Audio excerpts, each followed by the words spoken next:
Hello, it's 9 p.m. in RTD. It's time to English New Edition for tonight headlines. We have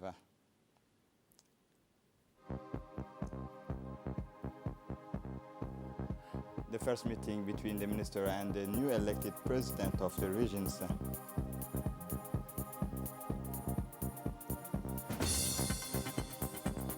In Tunisia, an oil tank wrecked in the Gulf of Gabes. Welcome to our newsroom. The Republic of Djibouti expresses its firm condemnations of the storming of the Holy Al-Aqsa Mosque by the Israeli occupation forces and of the attack targeting defenseless worshippers. It stressed that these attacks reflect provocations to the feeling of Muslims around the world, especially in these holy months of Ramadan, thus constituting dangerous escalations and flagrant violations of all international charters and resolutions. The Republic of Djibouti calls on the international community, in particular the Security Council, to ensure the protections of the brotherly Palestinian people and occupation sites and to stop the repeated attacks by the Israeli forces. Djibouti also stressed its firm positions and support for the cause, including the full Palestinians and legitimate rights of the Palestinian people and establishment of its state, its religious rights without restrictions, right to practice Al-Quds as capital with in 1967 June 4 independent within the borders of Sharif al.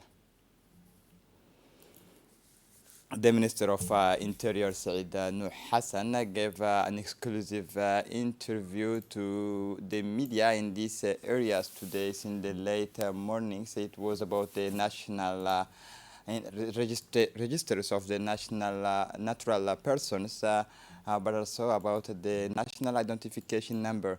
That is to say, the NIN is in obtaining the biometric national identity card. In this interview, the Minister of Interior, Said Nuh Hassan, detailed in details how this new biometric card is vital and how its obtaining will change and facilitate the life of populations. The Minister in charge of decentralization, Qasim Harun Ali, met this morning in his office with the President of the Regional Councils, newly elected, invested in their functions. But for this first meeting, Qasim Harun wanted to set the course just 1 week before the investitures of the President of the Regional Councils. After congratulating them for their brilliant victories in the Regional Council, the Minister immediately clarified the expectations of the population towards the regional council and gave advice in this sense. The magnitude of this victory testifies to the confidence that your populations have given to the ambitious programs that were yours. It is now up to you to perpetuate this confidence by being at the services and listening to your population, commented the minister. For his part, the Minister Qasim Harun Ali, in a long and precise speech, the Minister also recalled that the importance that the President of the Republic, Ismail Omar Guelleh, attaches to the satisfactions of the grievance that come from the regions. In this context, the Minister said he would follow closely and will be intransigent as to the solutions and response to the grievance transmitted to the President of the Republic during his last electoral tours. I urge you to keep your electoral promises and work alongside the government to best meet the expectations of the population. He launched the good coordinations of actions with other regional actors such as the deconcentrated services and the prefecture, the partnership relations with the regional actor and national institutions, but also with the development partners. The mobilizations of funds are some of the topics that the Minister of Decentralization discussed with the President of the regions. This morning, the People's Palace hosted a ceremony to elect the president of the commune of Bulaus. This ceremony was chaired by the prefect of the city of Djibouti, Ousmane Bile Gire, and the 68 local elected officials of the commune of Bulaus have unanimously elected Mr. Abdul Qadir Iman Adan as president of the commune of Bulaus for the next 5 years. The elected president of the commune of Bulaus has warmly thanked the elected officials of the commune of Bulaus for the confidence placed in him. In the meantime, Ali Adawa Muhammad was appointed vice president of the commune of Bulaus.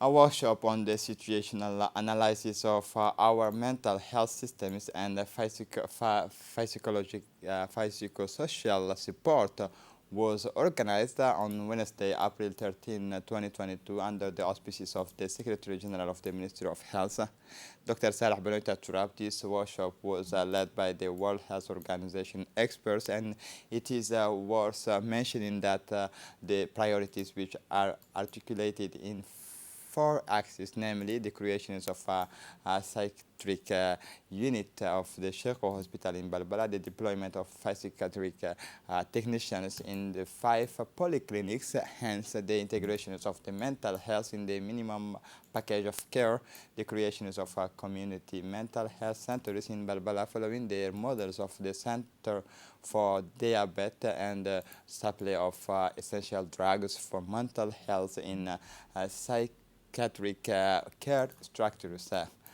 Finally, it should be noted that this consultation was initiated by the Minister of Health, Dr. Ahmed Roble, in order to provide sustainable solutions in the management of psychiatric care. The Center for Leadership and Entrepreneurship, represented by the General Directors of CLE, Ubah Ahmed Malo, and SOS Children's Village Djibouti, represented by the National Director Omar Dileita, signed this Saturday, April 16, 2022, a partnership agreement for a period of 2 years within the framework of the support project for the entrepreneurship of women and youth implemented by CLE. The signing ceremony, which took place at the Sheraton Hotel around collective iftars, was attended by the Secretary General of the Ministry of Women and Family, Anissa Hassan Bahtoun, the Director General of E-Learning Balbala Center, Khadra Mohammed, the Deputy Director General of the CLE, Abdul Karim Mahmoud Hassan, the Director of Operation, Shahim Mohammed Abdallah, as well as employees of both institutions that are the SOS Children's Village Djibouti and CLE have common missions that contribute to the achievement of sustainable development goals. The difficulties encountered they used to undertake and obtain support to realize their project being a reality, the two institutions agree to collaborate in the theme related to the youth and their development. For his part, the General Manager of SOS Children's Village, Omar Dileita, has indicated that the signing of this partnership agreement is the result of a long work that testifies to the willingness of the two institutions to collaborate in order to pool their effort to promote youth entrepreneurship. At the end of the ceremony, the leaders did not fail to congratulate the teams that worked on the partnership agreement of the two institutions. In her speech, the Director General of CLE Center emphasized the importance of this convention. She was pleased to have signed the partnership agreement to support the needy children of the SOS village.